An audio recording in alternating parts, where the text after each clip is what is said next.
Hi everyone! So today we're going to do the cheats way of how to make this stunning card. 3 layers of floral stamping, which we're only going to stamp once. For this card you are going to need your card base, and I've chosen a 7x7 square card base.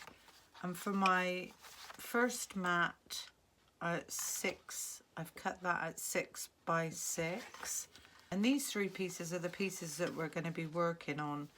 Now this will only work if you use a card weight 160 GSM or less. Now in the USA I think it's in pounds. I'm not sure if that's £20 or £40, but in the UK 160 GSM cardstock is the heaviest that you want to go. Really, you can go lower than that, you can use copy paper, but if you're making a card you really want some weight behind it, so 160 GSM is perfect. The first layer is 5 3/4 by 5 3/4. The second layer is 5 1/4 by 5 1/4, and the third layer is 4 1/4 by 4 1/4.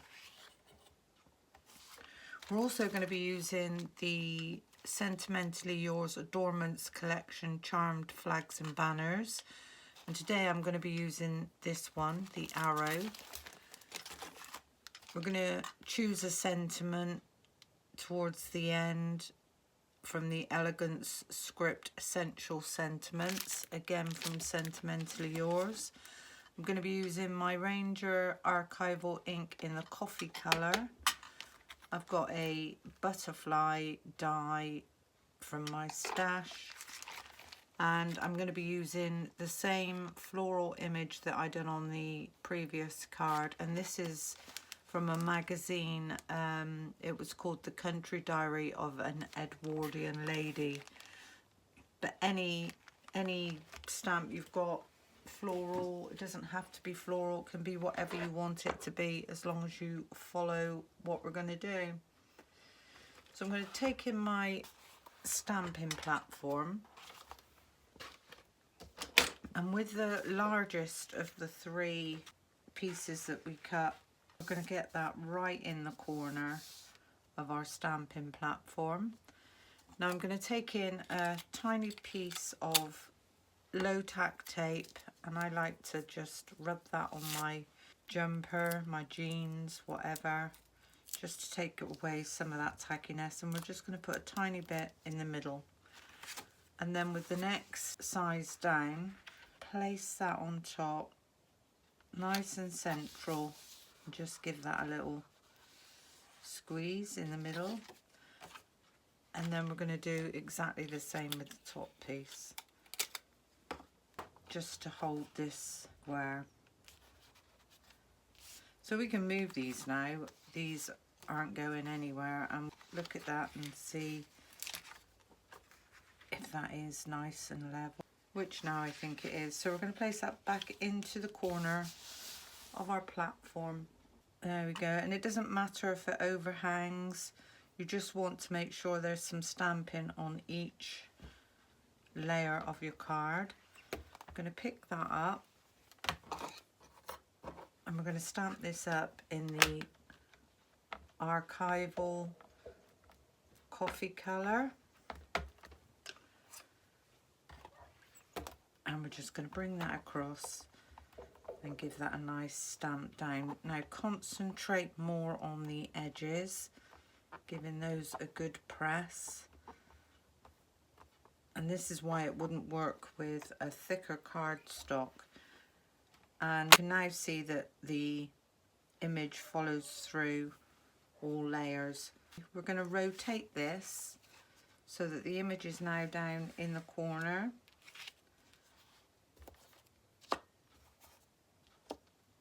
And we're going to do exactly the same again. Stamp up our image. Again, concentrating on the corners, giving them a good press down. And there we go. So what we've got now is our 3 layers all meet perfectly. So what we're going to do now is we're going to very carefully move the backing tape that we use to keep these stuck together. And there's our 3 images. All we're going to do now is mat and layer these up. With your second layer, just put your double-sided tape all around the edges, in the middle, and a bit either side.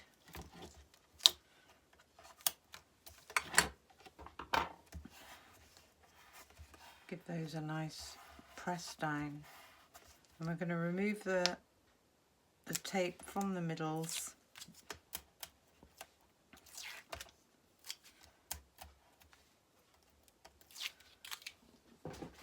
And with the sides, we're just going to fold them halfway.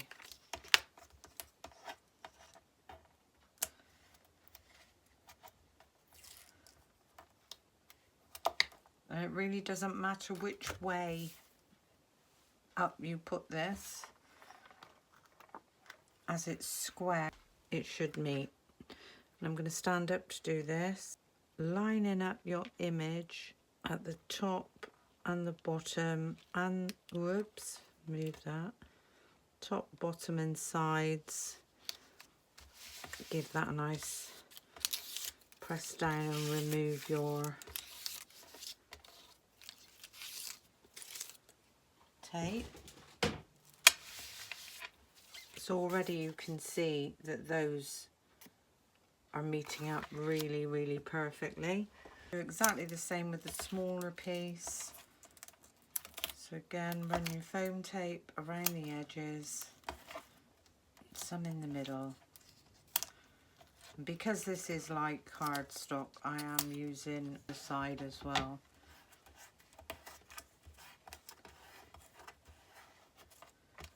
Again, remove the middles.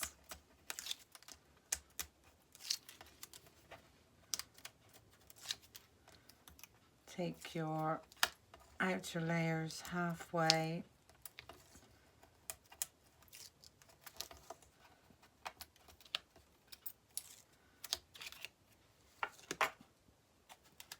And the same with this one, it doesn't matter which way round it goes. They're both exactly the same, and we're going to line this one up. If you just choose something, like I've chosen this bud, and concentrate on that one, then everything else should line up.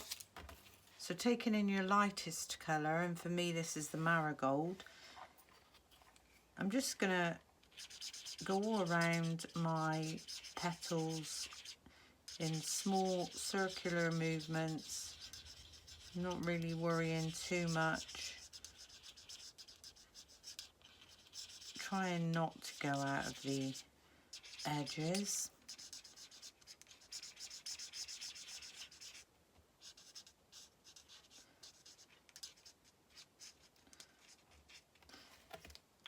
And then with the next one down, for me would be number 23. I'm just going to go through the middle and down to the centre, and maybe just a tiny bit in other areas. And then with the darkest one, for me is number 22. I'm just going to do some flicking from the middle out over, and then I'm going to go back over the whole thing with my lightest colour. So really that's all there is to it with the colouring. And when that ink dries, that will blend together really nicely. So we're just going to follow this through. We can see that this petal is now coming around underneath on the next layer.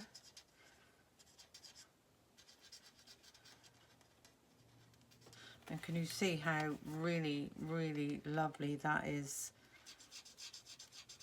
joining up? Again with this one.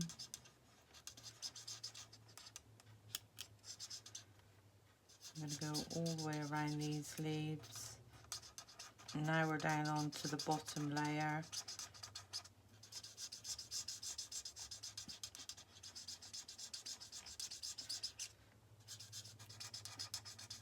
And I think with this it's really just a case of making sure that you're looking at what you're colouring in.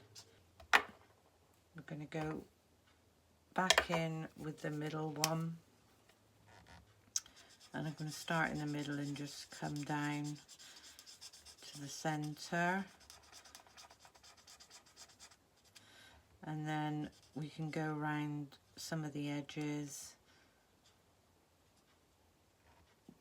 And this will just make this look a little bit more frilly. And then with the darkest one, we're just going to do some small flicks coming out from the centre. And then if you go all the way back over the whole thing, and you can keep going over this, you can build up your colouring.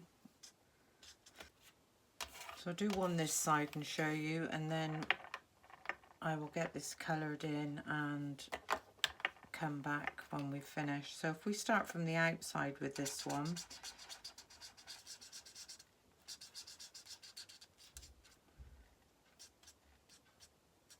I'm going to go in with my mid-tone just all the way around the middles, maybe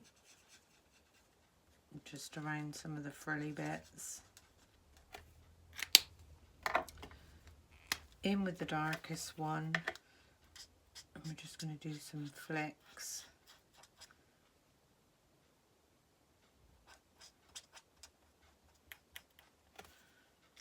And then back over with our lightest one. And if you always go back over with your lightest one, what you're doing is you're encouraging that ink to blend. So I'm going to go on and colour all the rest of these in, and I'll be right back. So there's our image mostly coloured in. I notice we've got on here, if you look closely, we've got a couple of little bees, and then we've got the butterflies to colour in. With the bees, I just thought I would go in with a bit of yellow and just some dots. See too much of that. And again with the butterflies, I thought I would just come in from the edges and pull your alcohol ink into the middle. So again with this one, just little flicks into the middle, no blending with this. And that's our image. Oh no, we've got one up here, look, in the corner. Better not forget him. So we've got another one in this corner then.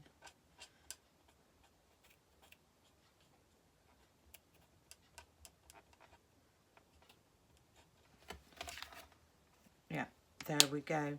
So taking in our next layer, I'm actually going to glue this to this panel.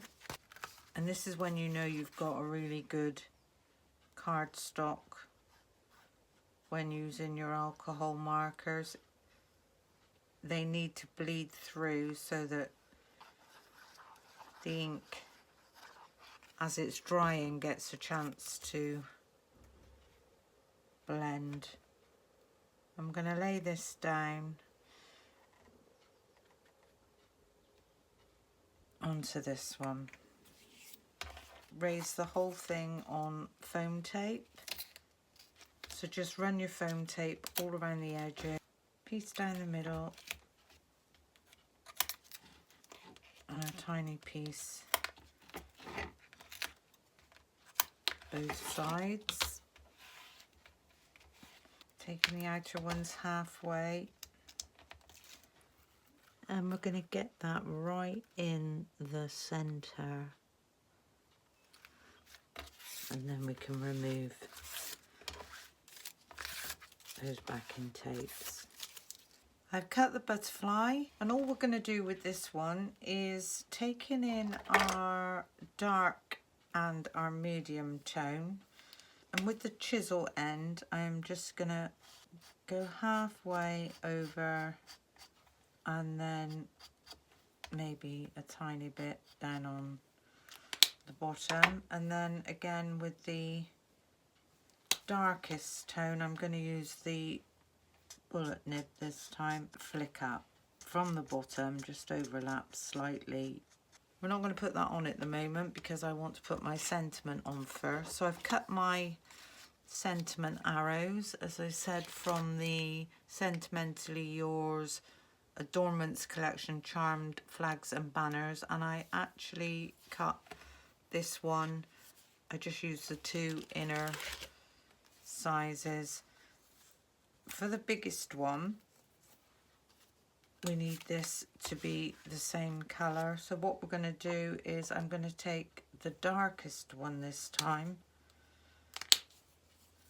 and with the chisel edge again just run a line all the way along, and this just ensures that we've got a perfect colour match.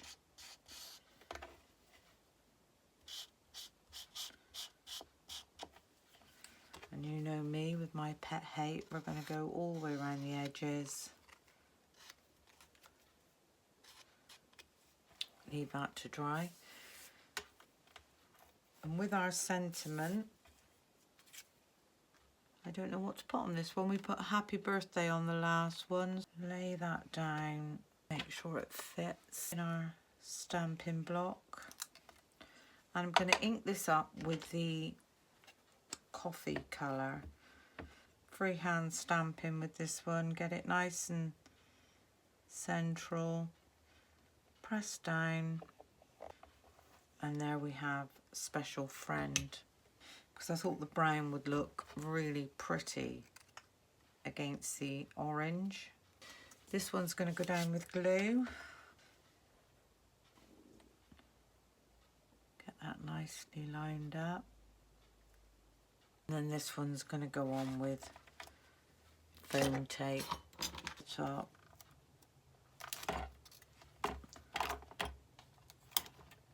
And I now know that we are going to need another layer to take up this gap. So if I remove those and just cut another piece, put it across the bottom,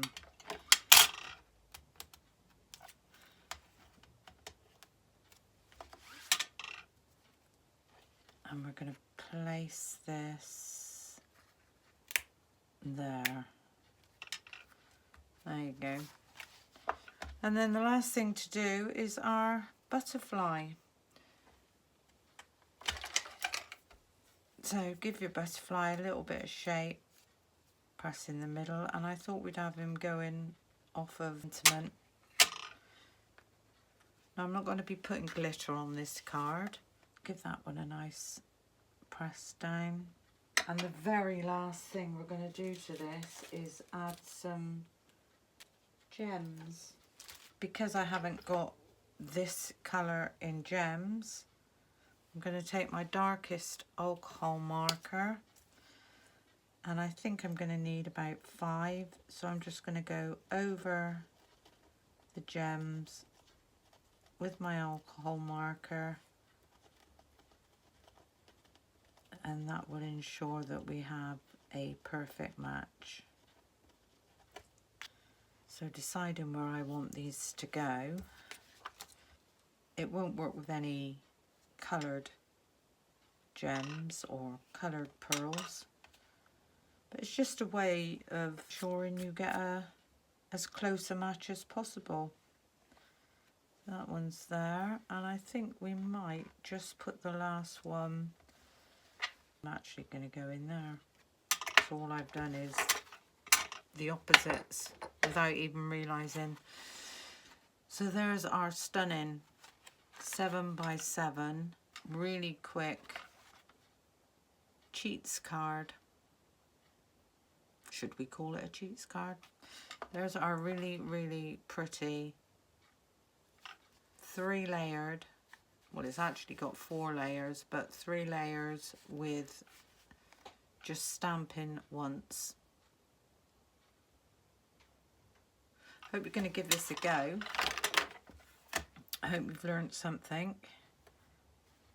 And until the next time, thank you for watching. Bye for now.